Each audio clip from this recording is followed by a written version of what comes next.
Good afternoon, everyone. My name is Jimmy Spyropoulos. I am a customer success coach here with Bright MLS. Welcome to Facebook Live. Today, I want to talk to you a little bit about customizing your displays. So first thing first, we're going to go into a residential sale. We're going to go to a search. I'm a big fan of using the map. That's something that I really like doing. And I'll show you something. Let's start this back to our system default. Most of the time when you come into a map, you're going to see probably this view, right? And if you're like me, I don't always want to go in and start zooming in. I want to kind of have a view of where I'm going to be doing most of my searching from. And so for me, if this was where I would be doing my searching, I would scroll down here. We have this little gear icon here at the top right-hand corner of the search bar, and it says set this map view as my starting default. So I'm going to go ahead and click on that. I'm going to go back to my home page. Get there. My computer is a little bit slow today, so I do apologize. All right, we're going to get there. We're going to get there eventually. There we go. All right.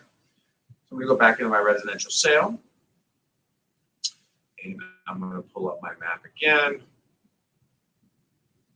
And now you can see it is locked in on where I wanted to create my search from most of the time. So just a great way of being able to have a map set so that way you don't have to go in and out or zoom in every single time that you go in. Now, if you want to go back to your defaults, all you have to do is click on that little gear icon there, and you can see where it says System Restore System Default Map View. I'm going to leave it here because I like this view.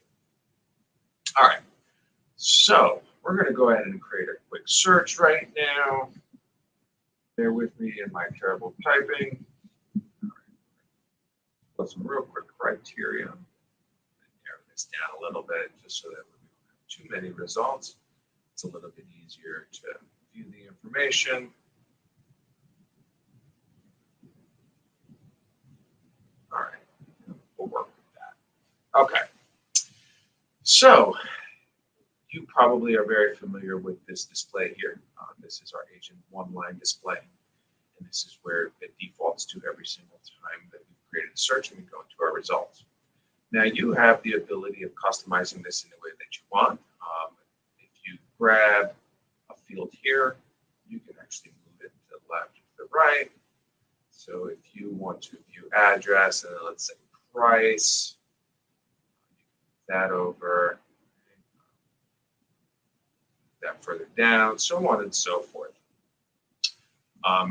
You can also click on these the name of something to actually set a sort for ascending or descending. Okay? And you can also actually get rid of some of these fields as well.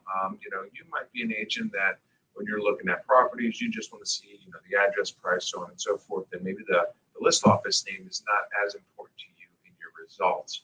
So you can actually get rid of this. If we hover over to where it says list office name, as I hover over the name, you'll see the little hand, but if I move over to the right, I kind of get these crosshairs. I'm going to click on my mouse at this point, and then it's going to open up this little field here. I can actually remove this column or insert a column. So if I remove this column, it's gone. Now I can go into another field and add another column. So what I want to do is just make sure that I'm getting into a space where I'm getting those crosshairs, and then I can insert column. So let's say I want my results, to always have the above grade finished square footage.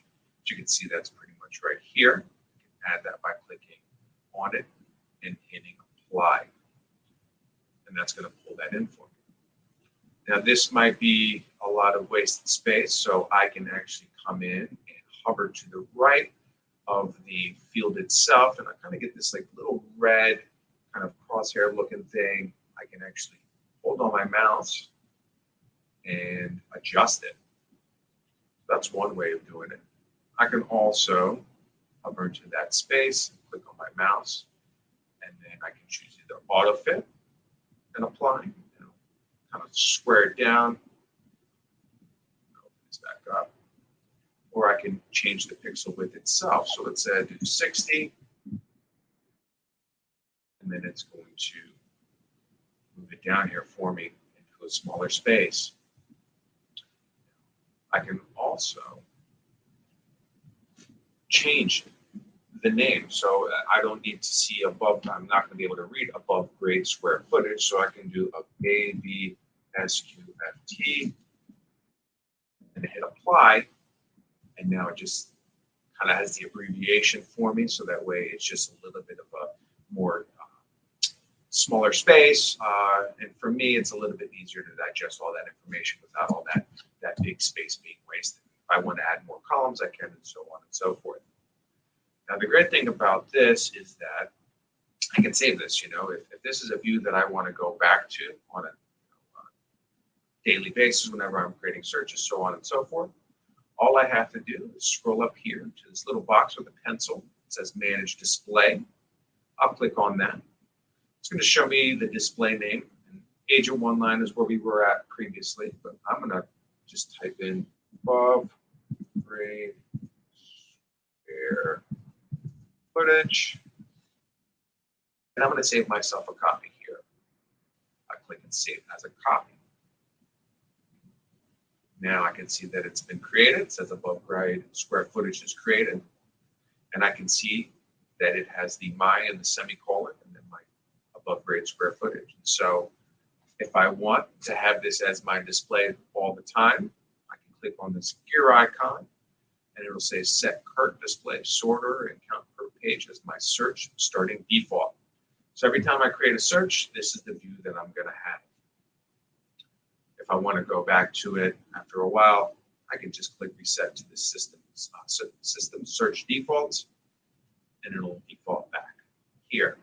Now, if I've done that and I want to get back to that display again, all I have to do is go to my display tab up top, click on the drop down, search for my above grade square footage, and then I have that display again. So there's all types of ways you can mix and match and add different fields and delete fields and save it and make it your search and kind of customize it to the way that you want to view information. And that's what I got for you today, folks. Thank you for joining me. I hope you all have a wonderful day. We'll see you at the next Facebook Live.